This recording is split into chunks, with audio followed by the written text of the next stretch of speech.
grabe ang mga emotions ni Mark.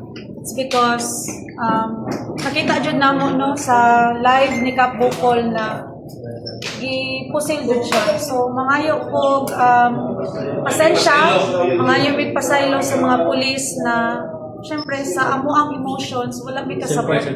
Namura na mo sila pero it doesn't mean na wala mi na naga-care sa mga pulis. Pasensya kaayo katong gabi una.